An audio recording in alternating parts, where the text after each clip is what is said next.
na palavra, no nome de Jesus. Amém? Abra sua Bíblia no Evangelho de Mateus, capítulo 21, versículos 12 e 13. Diz assim a palavra de Deus: Jesus entrou no templo e expulsou todos os que ali estavam comprando e vendendo. Derrubou as mesas dos cambistas e as cadeiras dos que vendiam pombas. E lhes disse: está escrito, a minha casa será chamada casa de oração, mas vocês estão fazendo dela um covil de ladrões. Amém? Até aqui, pode se assentar no nome de Jesus.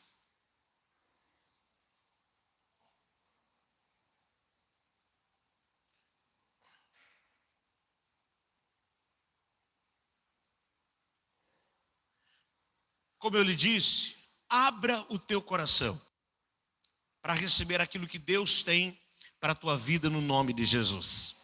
O tema de hoje é esse: cuidando da preparação. Diga para quem está ao teu lado assim: cuide da preparação. E talvez você fique se perguntando: pastor, cuidar da preparação? Sim. É interessante que quando eu terminei esta palavra, quando eu acabei esta palavra, eu olhei a mensagem de quinta-feira e eu lembrei que eu estava falando sobre disposição. E lhe confesso que sem intenção nenhuma de ligar uma mensagem à outra, a gente acaba linkando uma mensagem e mais uma vez Deus confirmando a palavra dele para o meu coração e para o seu coração no nome de Jesus. Amém? Cuidando da preparação. Lhe confesso que em todo esse tempo de ministério, eu nunca preguei nessa palavra, nessa mensagem. Nunca, é a primeira vez. Confesso mais, sempre fugi.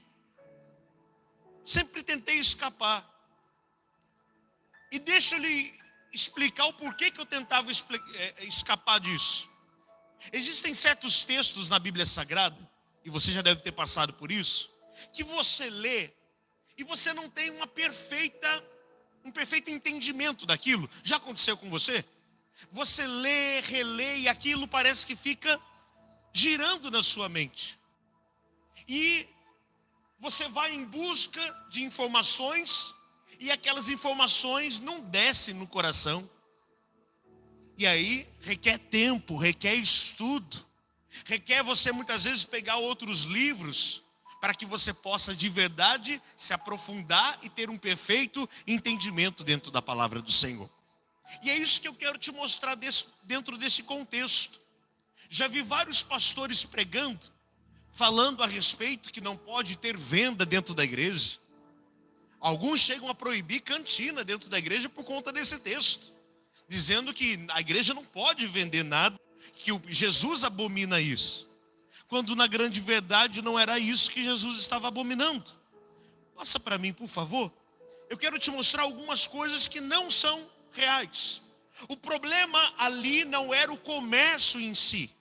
Jesus não chegou virando as mesas. Jesus não chegou questionando por conta do comércio que estava acontecendo dentro do templo.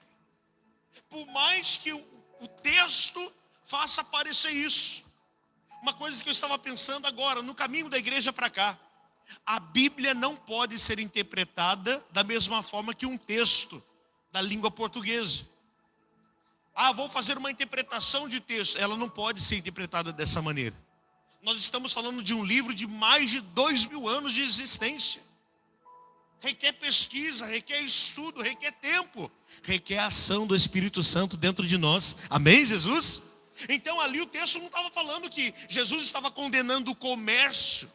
Uma vez até ouvi um pregador falando: essas irmãs que trazem revista da Avon para dentro da igreja, Deus abomina isso. A Bíblia não está falando isso.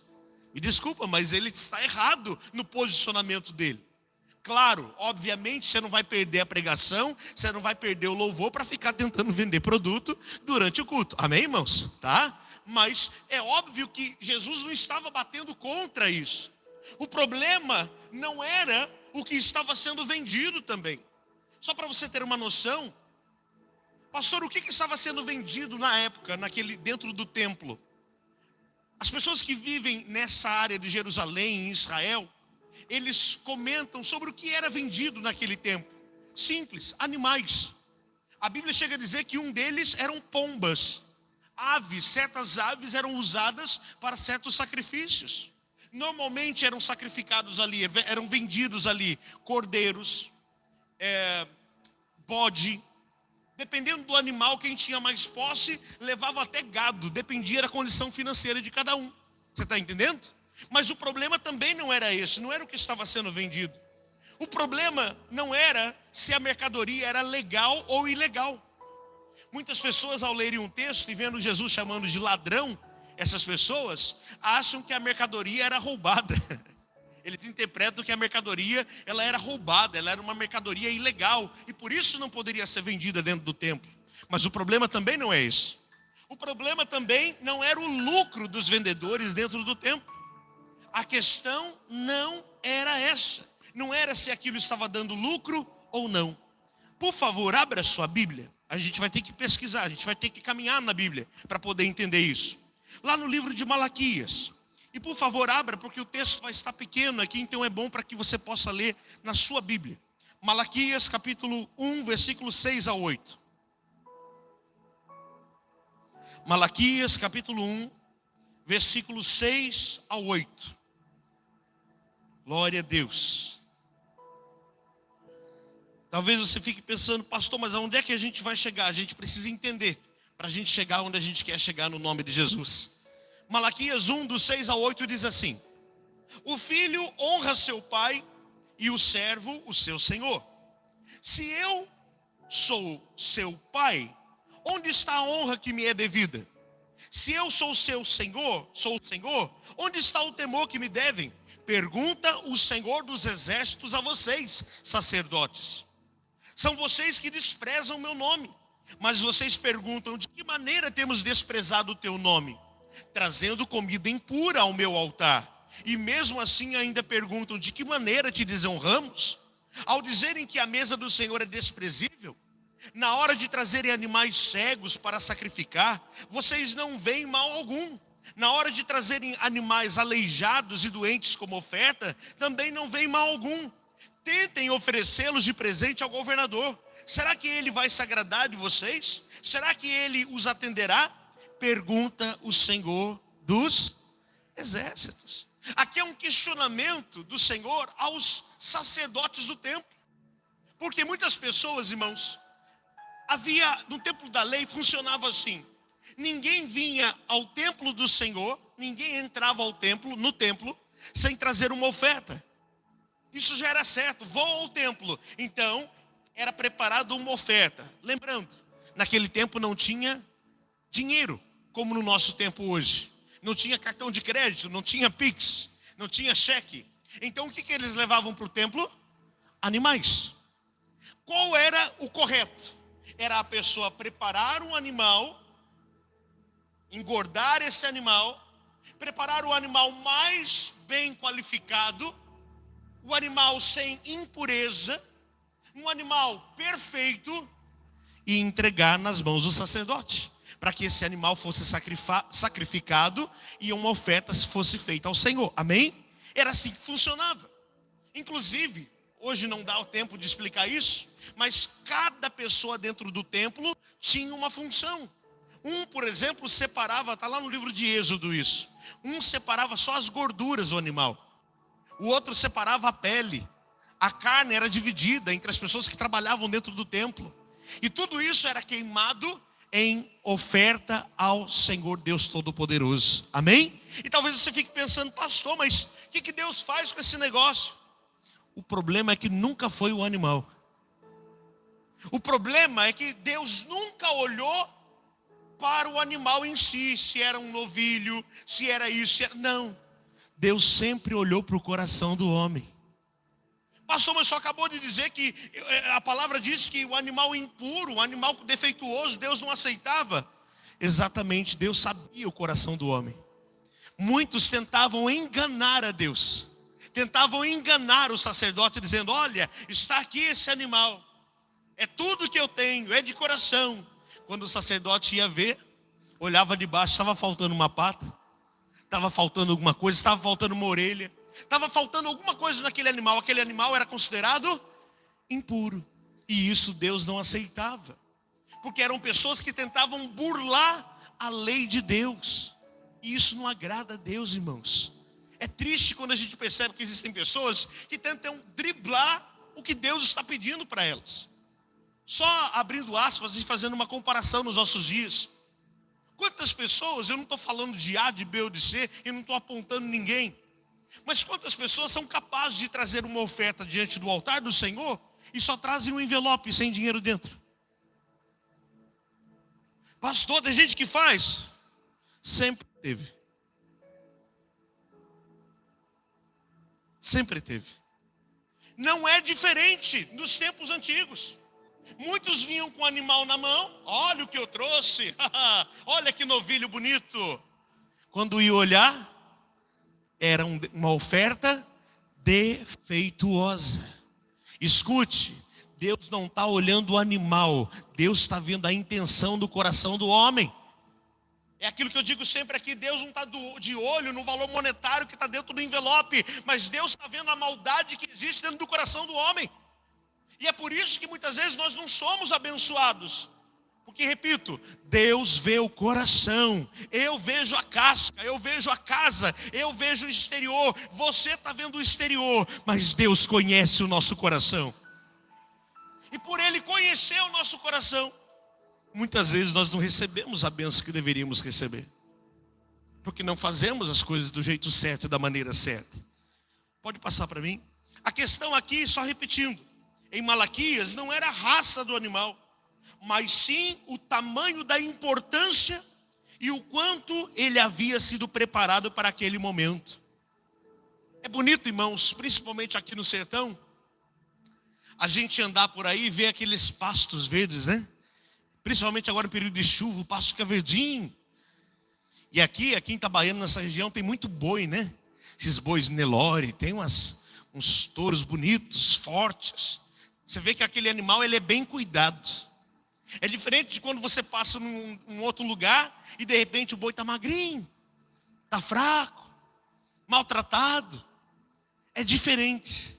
Você vê aquele animal que é separado, ele é bem cuidado porque ele tem um grande valor. Você fala para a pessoa assim: vamos matar esse boi, vamos fazer. Não, aqui tem valor. Aqui é investimento. É ou não é? Ele não mata, ele não faz churrasco com aquele boi, porque aquilo ali está empregado um valor, uma importância. Alguns casos, chega a ser uma questão muito pessoal, sentimental.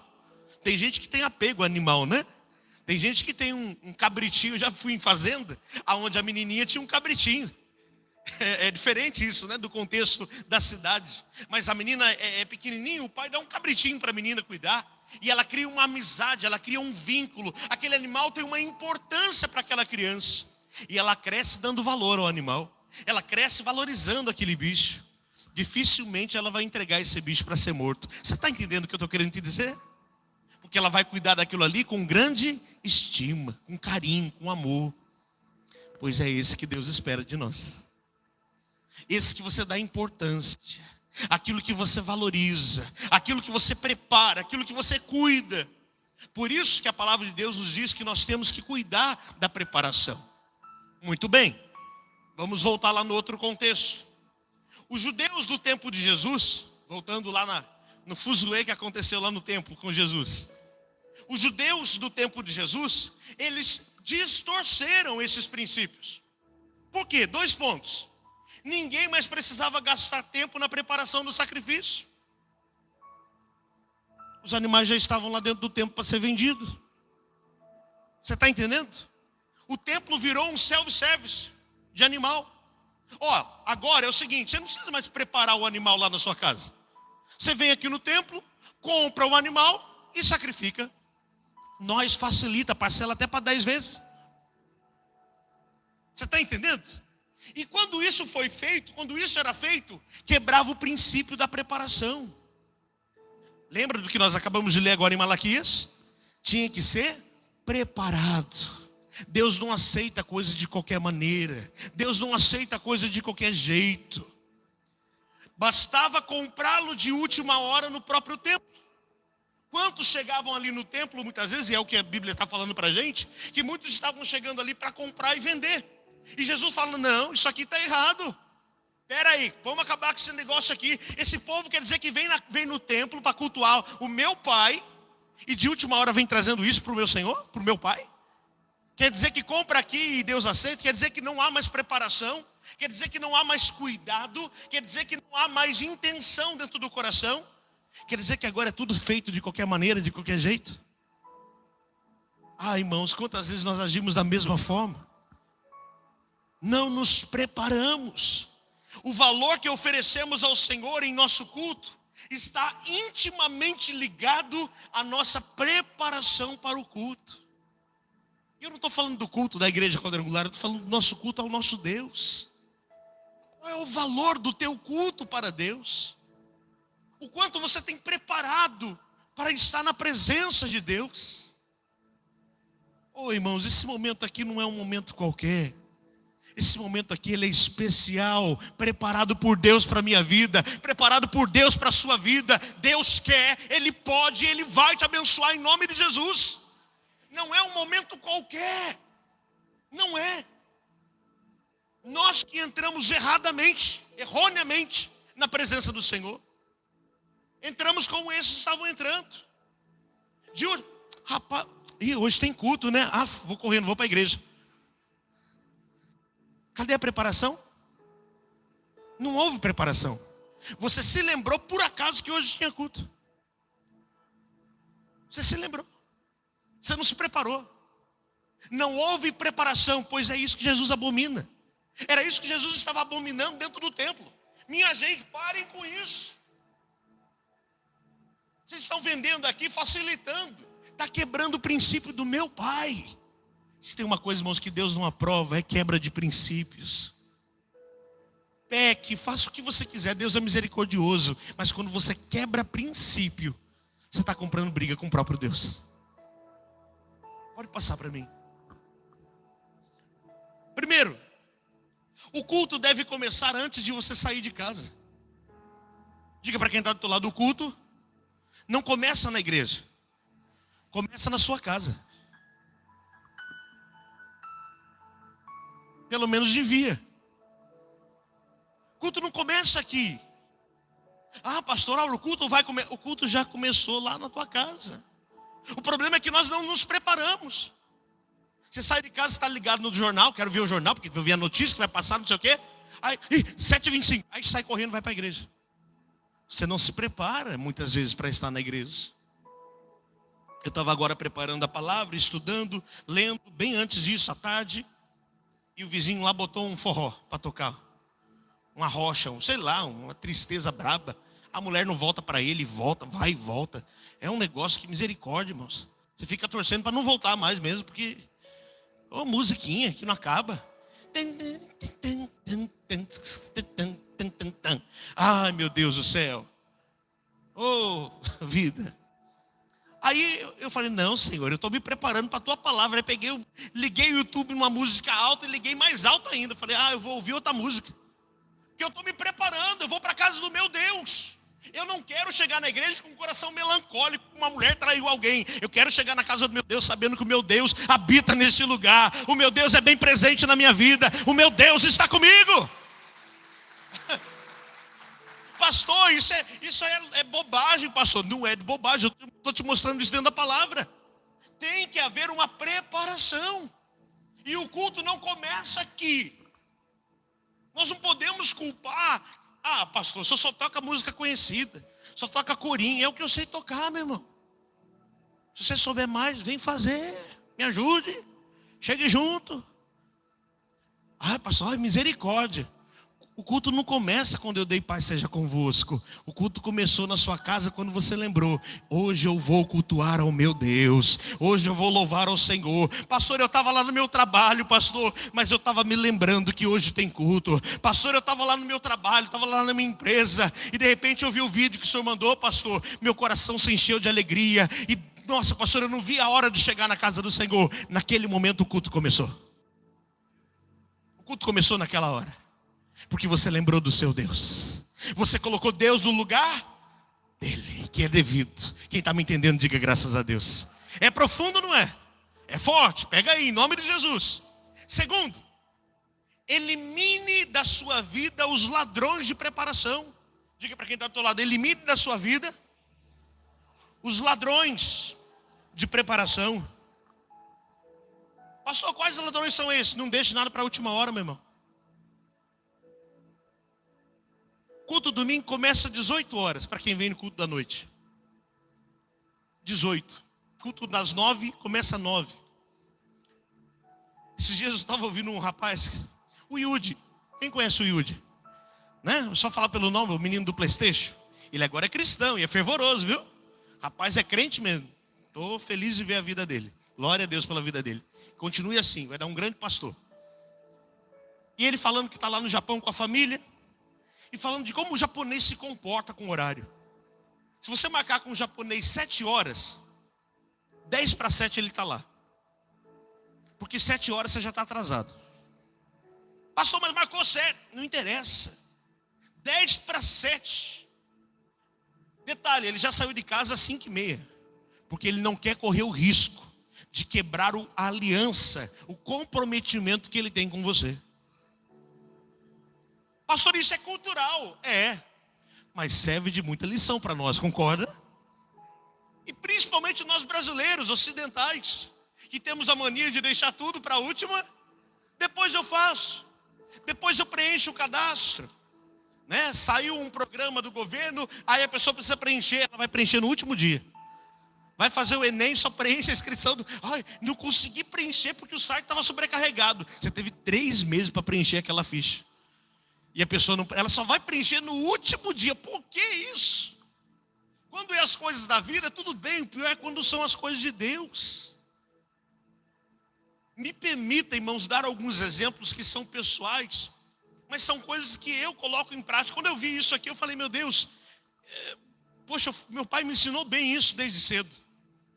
Dia de domingo lá em casa, quando a gente era menor, eu lembro que meu pai brigava com a gente para. Eu queria assistir Domingo Legal. Lembra do Domingo Legal que passava?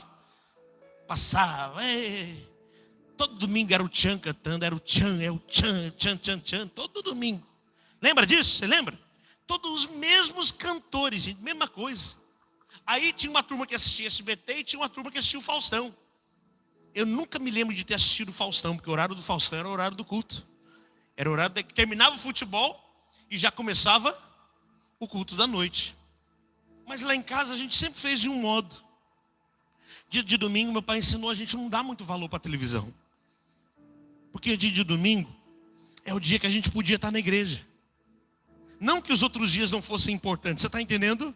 Mas era o dia que eu podia. Com isso eu não estou te falando que a televisão é do diabo, não. Só estou te falando que aquele dia a gente procurava entregar tudo nas mãos de Deus. Sabe por quê, irmãos? Ô Jesus, me ajuda. Você fala, vou para a igreja. Do que você se alimentou o dia todo?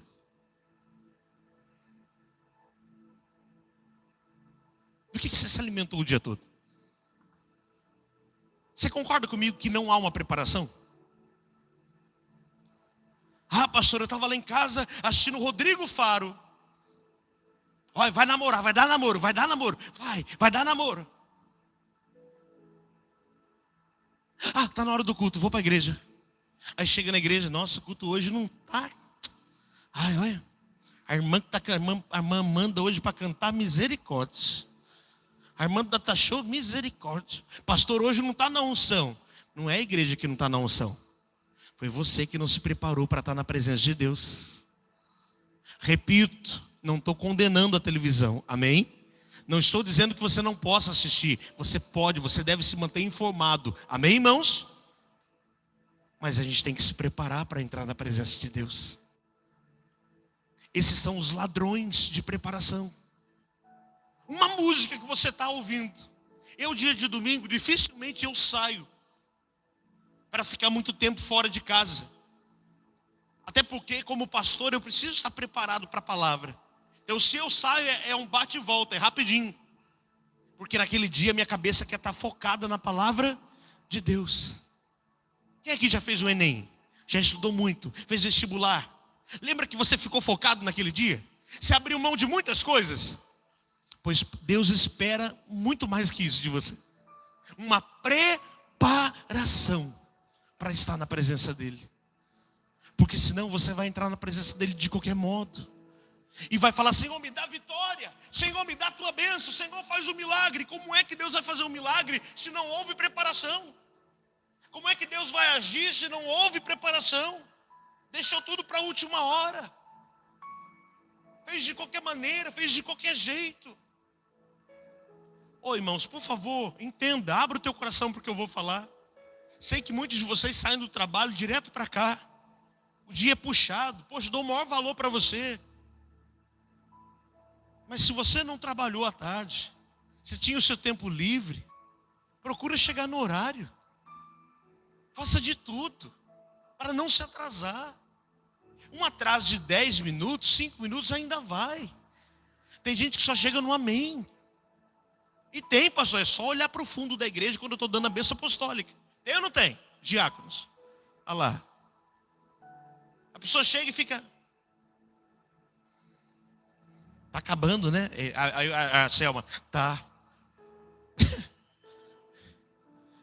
e eu tô aqui só de olho, só vendo. E o pior de tudo, que não é visitante, é gente que é da igreja. Faz tempo que não vem, está desatualizado, está tão ligado nas coisas do mundo, que não consegue olhar o Instagram da própria igreja e saber o horário que o culto, que a igreja dele começa. São pessoas que infelizmente não estão se preparando para estar na casa de Deus. Você está me entendendo, meu irmão? Terceiro, isso aqui é demais. A presença de Deus não é uma torneira que abre e fecha. Diga para quem está do outro lado: a presença de Deus não é uma torneira que abre e fecha. Ah, agora eu vou buscar a presença de Deus.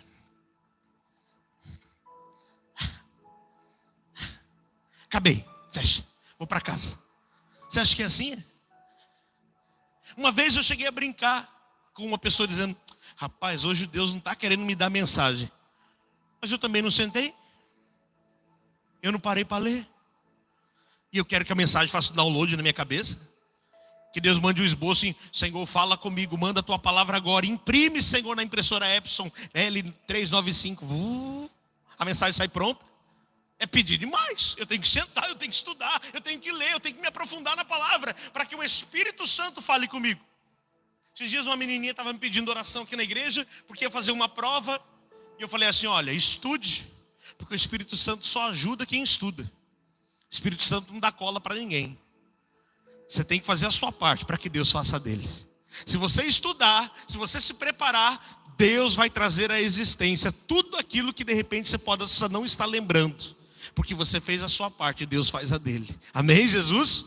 O problema é que muitas vezes nós chegamos na presença de Deus querendo buscar a Ele como se Ele fosse só aquilo que a gente quer. A carne, ela vai sempre continuar tendo os desejos da carne. Escute o que eu vou te falar. Para que eu possa buscar ao Senhor, eu tenho que estar em espírito. Diga para quem está do outro lado assim: faz o olho de crente, faz o olhar de crente. Cadê o olho de crente? Assim, ó. Se você tentar buscar a Deus na carne, você não vai conseguir. Não vai. Ah, irmão, vai dar dor de barriga, vai dar inquietação, vai dar comichão, vai dar tudo que você possa imaginar. Porque está na carne. Quando a gente está no Espírito, irmão, pode passar o que passar. Pode passar a irmã com saia verde, rosa, vermelho, amarelo, a cor do arco-íris à sua frente. Você está ligado na palavra, você está firmado em Deus. Você não olha para defeito de nada. Você quer se alimentar do que Deus tem para a sua vida. Agora, quando termina o culto, você pode saber, o irmãozinho está criticando alguma coisa, pode saber que ele estava na carne. Pode falar: está na carne, hein, irmão? Jabá. Carne seca. Está na carne. Quem critica está na carne. Quem glorifica está no Espírito. Ó, essa é nova, hein? Quem critica está na carne, quem glorifica está no Espírito. Guarda essa é minha, inventei agora. Vou botar no Face hoje. É a mais pura verdade, irmãos. E quem critica não está olhando para Deus. Quem glorifica, apesar das circunstâncias, te louvarei, não importam as circunstâncias. Você pode aplaudir esse Deus poderoso? Aleluia! Glória a Deus! A presença de Deus não é uma torneira que abre e fecha. Valorize, em nome de Jesus. Quarto e último ponto. Gaste tempo na sua preparação. Fala para quem está do teu lado, gaste tempo na sua preparação. Você vai fazer um jejum, aproveita o tempo do jejum. Pastor, fazer jejum é só ficar sem comer? Não, irmão. É aquele dia que você fica sem se alimentar. Mas é aquele dia que, de preferência, você não liga nem a televisão. É aquele dia que você deixa o celular um pouquinho de lado. É aquele dia que você lê mais a Bíblia do que o habitual. É aquele dia que você entra mais vezes no teu quarto para fazer a leitura da palavra. Quem está me entendendo diz amém. Você está entendendo? E essas coisas todas juntas fortalecerão o teu espírito. Para muito crente, jejum ainda é só ficar sem comer. Por isso que não é fortalecido. Ele fica sem comer, passa fome, fica sentindo mal, quase vomita, vai para o hospital. Porque o jejum na cabeça dele é só ficar sem comer. E jejum não é isso. O jejum que Deus espera não é esse. O jejum que Deus espera realmente é o sacrifício e a entrega do seu melhor para Ele. É esse jejum que o Senhor espera de mim e de você. Gaste tempo na sua preparação. Se você pode, inclusive, descanse. Dia de domingo, aproveite para descansar. Pastor, mas eu trabalho a semana toda, eu só tenho domingo para fazer faxina. Se organize. Faça a faxina de manhã, descansa à tarde, vem no culto à noite. Senão você vai se cansar demais e não vai ter força para vir para adorar o seu Deus. Se prepare, gaste tempo com isso. Pastor, descansar? Descansar também é preparação. Amém ou não é? Vocês estão vendo o que estão fazendo com o Neymar? Vou usar um exemplo da Copa. Estão poupando, ele se machucou. Poderia já jogar? De repente até poderia. Mas vamos poupá-lo. Vamos deixar ele descansar, porque quando a gente precisar dele, ele vai entregar o melhor dele. Por favor, me permita usar esse exemplo, não é diferente conosco. Deus espera você bem disposto para adorar, para exaltar, para glorificar, para bendizer o nome daquele que vive e reina para todo sempre. Amém, Jesus? Cuide dessa preparação, irmãos. Cuide. Eu, como teu pastor, irmãos, por favor, me permita testemunhar. Eu tive que ler um pouco mais hoje. Eu já estava com isso na mente, mas tem coisas que você tem que pesquisar. Senão eu vou entregar qualquer coisa aqui para você, e eu não quero entregar qualquer coisa. Porque o meu Deus não me dá qualquer coisa, o meu Deus dá o melhor para a minha vida. E eu sei que nesta noite Ele está falando no seu coração, no nome de Jesus. E para comprovar tudo que eu estou te falando, apesar que a Bíblia não precisa de comprovação, esse texto é o resumo de tudo aquilo que a gente falou nessa noite. Josué capítulo 3, versículo 5. Você pode ler comigo no 3 bem forte? 1, 2, 3. Santifiquem-se, pois amanhã o Senhor fará maravilhas entre vocês. Aplauda esse Deus. Aleluia!